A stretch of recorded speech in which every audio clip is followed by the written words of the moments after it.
Hello everyone, welcome back to my channel. আবারও হাজির হয়ে গেছি একটা অন্য স্বাদের রেসিপি নিয়ে। খুবই সাদামাটা আর খুবই কম উপকরণে এই রান্নাটা তোমরা করতে পারো। গরমের সময় একদম কষা কষা মাংস খেতে কারোরই ভালো লাগে না, এতটাই গরমের পরিমাণ থাকে। তাই সবাই চায় একটু হালকা পাতলা ঝোল হলে খুবই ভালো হয়। আর তাদের জন্য এই রেসিপিটা একদম সামান্য কিছু উপকরণ দিয়ে খুবই সুস্বাদু এই মাংস রান্না করতে পারো। বিশেষ করে যারা কিন্তু বাইরে থাকো, মেসে অথবা ব্যাচেলার যারা, তাদের জন্য কিন্তু একদম পারফেক্ট এই রেসিপিটা। কোনো খাটনি নেই, একদম অল্প কিছু উপকরণ দিয়ে খুব সহজে চটপট একটা টেস্টি মাংস তোমরা অবশ্যই পেয়ে যেতে পারো। তবে তোমরা অবশ্যই ব্রয়লার মুরগি নেবে। আমরা একঘেয়ে ব্রয়লার মুরগি খেয়ে খেয়ে মুখের টেস্টটা একদম অন্যরকম হয়ে গেছিলো, তাই ভাবলাম একটু অন্য স্বাদের কিছু খাওয়া যাক। গিয়েছিলাম তো মাংস কিনতে, তবে দোকানদার বলল ভালো কালবার্ট এসছে, একবার টেস্ট করতে পারো অন্য স্বাদের। কিন্তু তো ভাবলাম কেন না কেনাই যায়।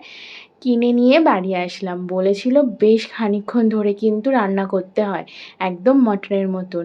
তো যাই হোক, কিনে এনে ভালো করে কেটে ধুয়ে বেছে ওই যে নর্মাল একদম যেই বেসিক মশলাগুলো দরকার, আদা রসুন লঙ্কার গুঁড়ো, হলুদ, নুন আর কাঁচা সর্ষের তেল, আর তার সঙ্গে দিয়ে দিয়েছিলাম একটু টক দই। ব্যাস, ম্যারিনেট করে তোমরা পারলে অ্যাটলিস্ট 1 ঘন্টা রেখে দিও। আর যদি হাতে সময় না থাকে ওই আধা ঘন্টা মতন রেখে দেবে। আমার যেহেতু সময় ছিল সেই কারণে আমি সারা রাত ম্যারিনেট করে ফ্রিজে রেখে দিয়েছিলাম। তোমরা পেঁয়াজ কুচি আর টমেটো কুচিটা তখন দেবে না, পরে ওটা অ্যাড করতে পারো, তাহলে পেঁয়াজের গন্ধ আর আসবে না। সারা রাত ম্যারিনেট করে রাখার পর পরের দিন মাংসটা বার করে কিছুক্ষণ রেখে দিতে হবে, যাতে ফ্রিজের ঠান্ডাটা কেটে যায়। তারপরে কড়াই তেল বসিয়ে সর্ষের তেল অবশ্যই দেবে, তাতে টেস্টটা বেটার আসবে। কড়াই তেল গরম হয়ে আসলে একদম আলু দিয়ে দেবে। বাঙালিরা মাংসে আলু ছাড়া ভাবতেই পারে না। আলুগুলো ভালো করে লাল লাল এপিট ওপিট উল্টে পাল্টে ভেজে নেব। সামান্য নুন হলুদ দিয়ে ভাজলে লাল আলুগুলোর গায়ে রং চলে আসবে। আলুগুলো ভাজা হয়ে গেলে তুলে নিয়ে ওই তেলের মধ্যে দিয়ে দিতে হবে গরম মশলা আর তেজপাতা।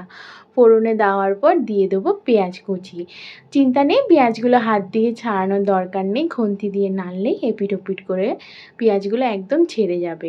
পেঁয়াজগুলো যতক্ষণ না একদম হালকা লালচে বাদামি রঙের আসছে ততক্ষণ কিন্তু নাড়াচাড়া করে ভালো করে ভেজে নিতে হবে। এর পেঁয়াজগুলো কালার চেঞ্জ হয়ে গেলে তারপরে কষানোর জন্য ওই ম্যারিনেট করা যে মাংসটা রেখেছিলাম সেই মাংসগুলো এবার ওপর দিয়ে দিতে হবে। ব্যাস, আর কোনো এক্সট্রা খাটনি নেই, এবার শুধু দমিয়ে কষাতে হবে। বেশ খানিকক্ষণ ধরে কষিয়েছিলাম, যেহেতু এটা নর্মাল মুরগি নয় বলেই দিয়েছিল অনেকক্ষণ লাগবে টাইম, তাই আধা ঘন্টা তো লেগেই ছিল আমার কষিয়ে কষিয়ে জল কমিয়ে একদম পারফেক্ট কষা কষা ভাব আনতে। তো তোমরা চেষ্টা করবে একটু সময় নিয়ে কষানোর, যদি এই মুরগিটা রান্না করে থাকো। হ্যাঁ, তোমরা প্রেশার কুকারে অবশ্যই দিতে পারো, তার থেকে আমার মনে হয় কড়াইয়ে ধিমে আঁচে রান্না করলে যে টেস্টটা আসে, প্রেশার কুকারে হয়তো সেই টেস্টটা আসে না। তবে যাদের হাতে টাইম নেই তারা অবশ্যই প্রেশার কুকারে দিয়ে রান্না করতে পারো। কিন্তু বাড়িতে যেহেতু আজকে সময়ও অনেকটা ছুটির দিন, তাই আমার মা আর আমি মিলে এই রান্নাটা করেছিলাম একদম কড়ায় ধিমে আঁচে ভালো করে। আর দেখতেই পাচ্ছ কষানোর সময় কতটা জল উঠেছে। এই জলটাকে শুকানোর জন্য তো বেশ টাইম লেগেছিল, আধা ঘন্টা মতন ভালো করে নেড়ে চেড়ে কষিয়ে তেল ছাড়া অবধি অপেক্ষা করতে হয়েছিল। এই পর্যায়ে তোমরা দেখতেই পাচ্ছ কতটা কষানো হয়ে গেছে। একবার তেল ছেড়ে দিলে তারপরে তার মধ্যে ওই ভেজে রাখা আলুগুলোকে দিয়ে একটু নেড়ে চেড়ে নিতে হবে। আর ওই যে বলেছি অবশ্যই তোমরা তরকারিতে গরম জল অ্যাড করবে, ঠান্ডা জল একদমই অ্যাড করবে না। পাশে একটা বাটিতে গরম জল বসিয়ে রেখে দিয়েছিলাম। জল ফুটে এলে এই কষানো মাংসের ওপর গরম জলটা ঢেলে দেবো। আর কি, গরম জল ঢালার পর বেশ কিছুক্ষণ ওয়েট করতে হবে। আমি তো প্রায় 1 ঘন্টা এই মাংসটা ফুটিয়েছিলাম।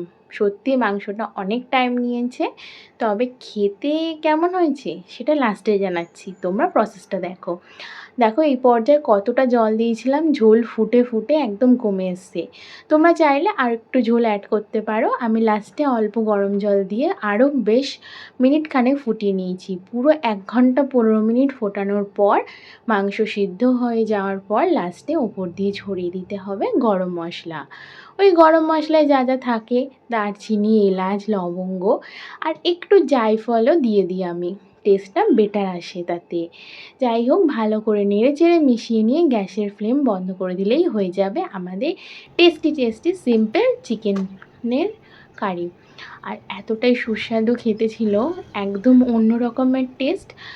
দেশি মুরগির থেকে কম টেস্টি, তবে ব্রয়লারের থেকে টেস্টটা অনেক বেটার।